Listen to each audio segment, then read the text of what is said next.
Okay, behind the wheel of the Type R now. So, Mark, clutch in, is it? Yep. Clutch in, turn the ignition on, and then button start. Okay. And that two-tiered dash faces you. The top one there showing you the speed, fuel, and what's on the left? Okay, that's a VTEC light, so it lets you know when VTEC engages, and then obviously it works as a rev indicator. So as you get to the top, it'll increase, the lights will increase, and then it'll tell you when to shift, basic shift light. Yeah, okay, cool. And then below on the cluster closest to you is that rev counter showing, well, 8,000-9,000. In fact, it goes into red just under 8,500 revs. So, typical 2000s Japanese car. Quite a lot of plastics around. It's what you'd expect. There's a modern-ish infotainment system there that's got lots of Japanese writing on. That I take it that came with that fitted, did it? Yeah. It doesn't pick any UK radio channels up except Radio 2. Yeah. Okay, 6-speed, short shift, the swan neck handbrake, nice small steering wheel. Right, let's move off and see what this car's like.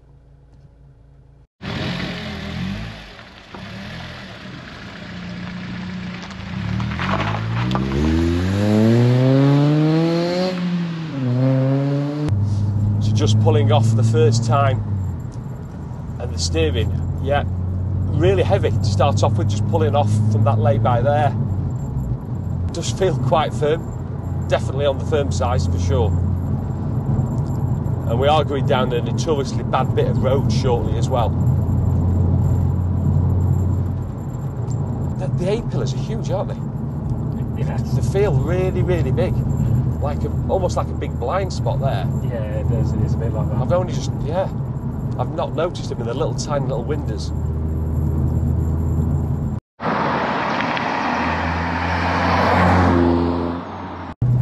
How often do you use the car, Mark? The car gets, well, only through the summer, and it only gets used on the odd weekend. Go for a car show, or if it's going off for a garage or whatever. So it does about 500 miles a year. Is that all? Yeah, it's 500, maybe a few more. But not many wet miles then. Doesn't do any wet miles. Yeah. So, no, yeah.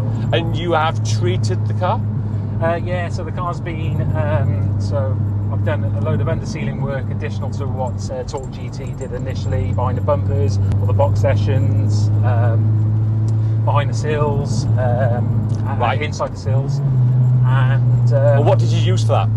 So I used products, built Hamber products, so Dynax UV sealant for the potentially exposed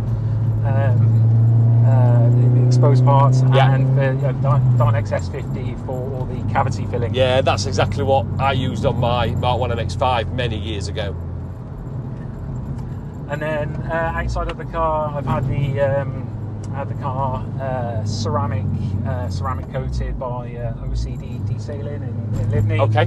And did a stage 1 polish. Yeah. And then they did a 3-year ceramic coating on it. Car gets driven very little, so I'm hoping that ceramic coating lasts a little bit longer. Last years. So just then we just drifted above 4,500, and there was a distinct note change. Is that the VTEC kicking in early? So VTEC is in at about 4,000 RPM now. So since. But that's not. Was that standard? No. Since it's had its remap. Wrong side. Since the car's been mapped, the cams and the mapping actually allows the VTEC to engage a little bit lower. Right. Okay. So that was low because it was possible to do so with the right fueling and ignition. Yes. So we'll just stretch its legs around this. I've done it again. It's the same as my MX-5, indicators on the right.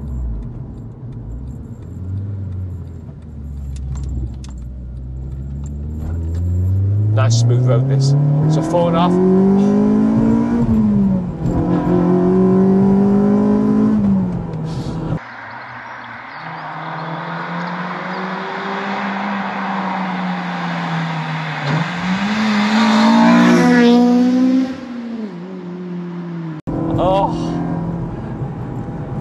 That engine note absolutely changes, doesn't it?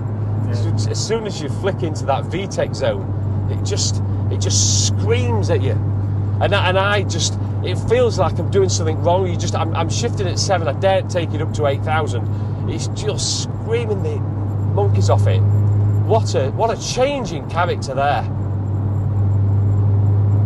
The steering is, if you hit a cat's eye, you can feel you've hit a cat's eye. It's tugging and pulling, but there's absolutely no torque steer there at all. Do you find, and this is just me driving here now, it's giving me a lot of fun, and I'm barely touching the VTEC. Do you have to shift your mind when you get in this car for your bit of weekend fun that you need to be up in them high revs, or do you find you spend a lot of time actually in the lower revs anyway? Well, since I've had the mapping done, it's the torque and power is available a little bit more lower down.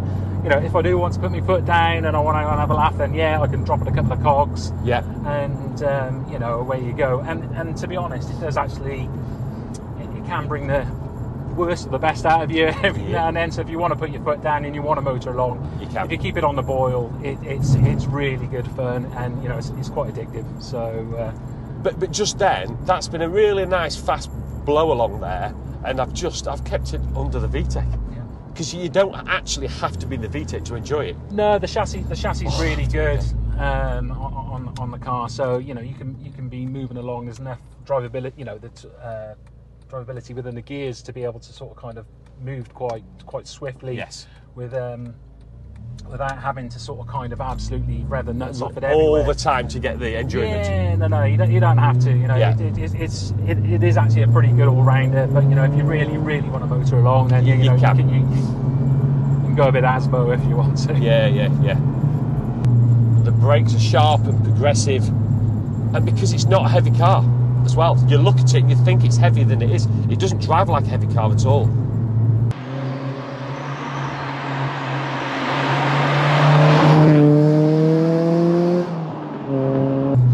The driving position's been said that you don't sit low enough. To tell you the truth, I'm absolutely fine. It doesn't worry me at all.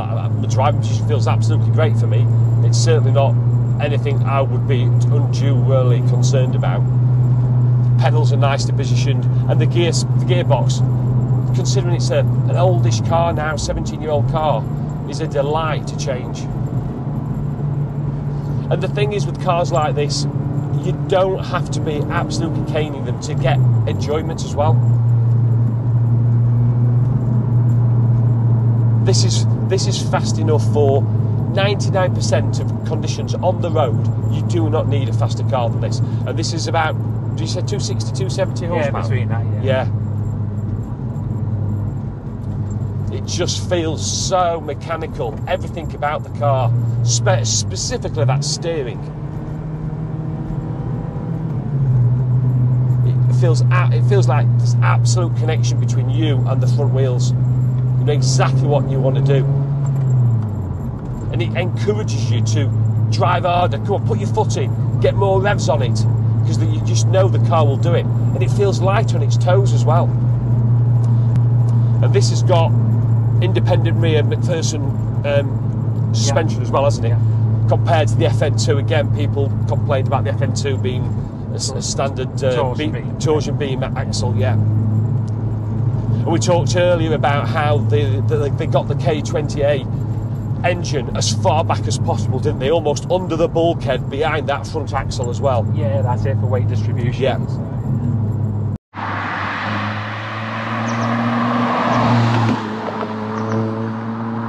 Just going through that 30, ticking along, fourth gear, 30 miles an hour, 2,000 revs. It doesn't feel like it's bogging down. It's not saying it needs more revs at all. This can make good progress outside VTEC. It's just when you're in VTEC, there's just this engine note changes, and the whole driving experience heightens up to a 10 out of 10. I suppose the only issue I have with VTEC as a whole for my Honda is that to be in that zone, you just feel like you've got to drive a bit Asbo-ish, as in you've got to be on it, and it's screaming, and it's. My worry is on normal driving, would you just 90% of the time just drive like I am now? I don't know. Yeah, no, 90% of the time I just drive it normally. But you know, I suppose one of the things I do find is that if we're on sort of dual carriageways or something, and I've got to go and overtake a car, yes, and something might be a bit slow, I can't really put my foot down in a higher gear, so I do have to drop it down a couple of cogs. Yeah. And then, you know, I'm screaming past somebody maybe Yeah. at 50 miles an hour, which probably makes me look like a bit of an idiot, but actually to get the car to pick up the pace to go past, you need to be in that. Yeah, you need to be, you know, higher up the rev range to be able to make the pace. Love this bit of road here as well.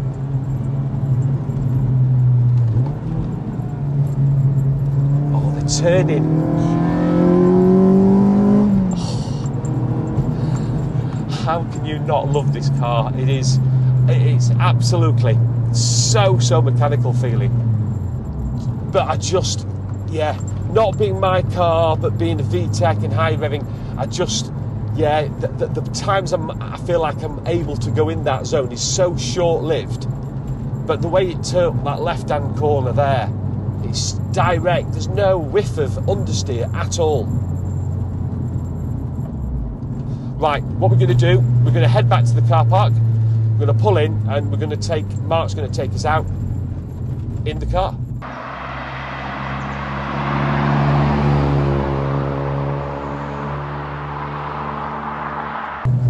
So these cars, it just feels to me like this is old school now. It feels old school, it feels mechanical. The power's not super nowadays by modern day, but it is more than quick enough for the road for sure. And the way it wants to rev, the way it grips and turns in, it's an experience. Would you pick up the keys to this car 7 o'clock early on a Sunday morning, get up early for an hour's blast? And I think it's one of these cars, Mark, that you wouldn't do that, wouldn't you? Yeah, it is, and that's why I sort of kind of bought it. You know, it's a weekend summer car that I can just enjoy and drive.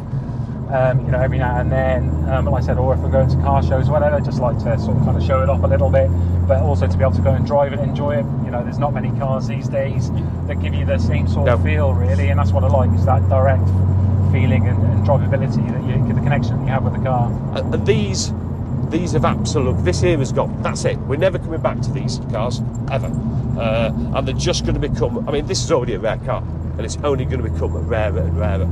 Did you ever consider the TEG DC5 then, or was it always a Civic that you wanted? It was always going to be the Civic. I've had a couple of Integra DC2 Type Rs, again, both JDM imports, and I love them, and they were a really roaring driving experience. Yeah.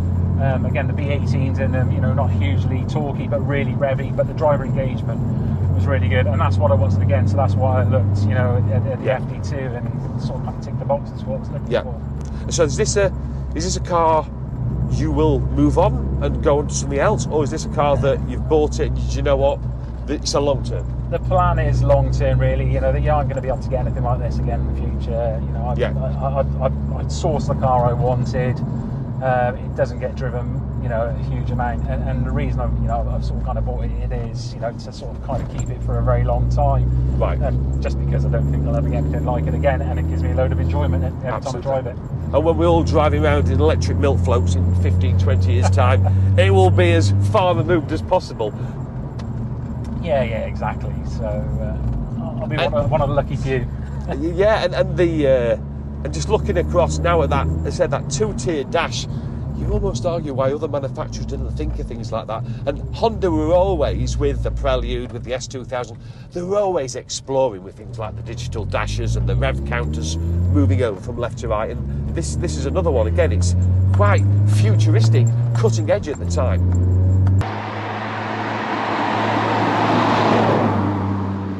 So have you got any plans, Mark, with the car in the future with regard to changes, mods? Is he going to keep it pretty much as it is, or? Yeah, to be honest, it's going to stay as it is. I've done sort of kind of everything I want to. I just want to drive and enjoy it now. So it's days out. I might take it on the odd track day or whatever, but you know, it's just going to be there. Just going to enjoy it, look after it, clean it, drive it. Yeah. And so a few car shows, the odd track day. Yes. Yeah.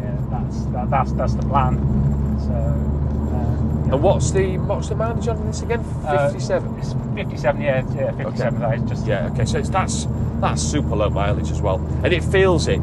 Yeah, it's all tight. It's still pretty tight. Yeah, absolutely. Yeah, my Impreza's definitely got more squeaks and rattles on it. Similar sort of age, but that's got 100,000, so that's got another almost 50% of the mileage, and you can probably hear that in regard to squeaks and rattles. There's not much. There's a few, but not much at all.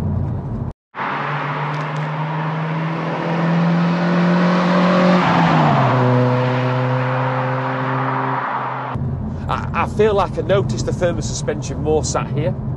When I was driving it, I got very quickly, within a mile or two, I got used to it. Here, I definitely feel it more. Yeah, my other half, when she's got in the car, she does complain about how bumpy it is. Yes. But, yes. You know, sitting in the passenger seat. Yeah. Like I said, it's all part of the experience. And I kind of like it. You know, like I said, you get that that feedback, and you know what the car's doing, steering feedback, suspension, chassis. So it is nice, you know, through tight twisties and the lanes. And you said you had you had to replace the headline, didn't you? Yes. So that was one of the things when you bought it. It had a saggy headline. Yeah, it had a saggy headline, and they're really notorious. Well, they're notorious for doing it. Yeah. Right. Cars coming across from Japan, the glue basically, because it's a hotter climate, just causes them to sag, and you can't get your hands on them for love nor money. Yeah.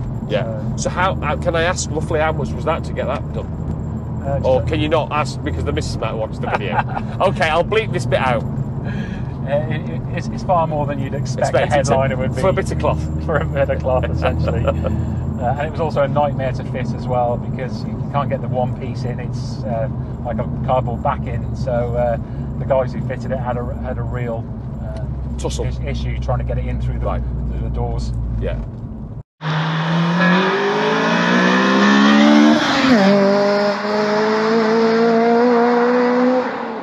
What a great few hours it's been, a privilege really to get the experience to drive this car. So a big thank you, Mark, for bringing the car up to me today to enjoy this car, and for you letting me drive it for a bit as well. So thank you very much, guys. Thank you for watching. I hope you've enjoyed this video this week.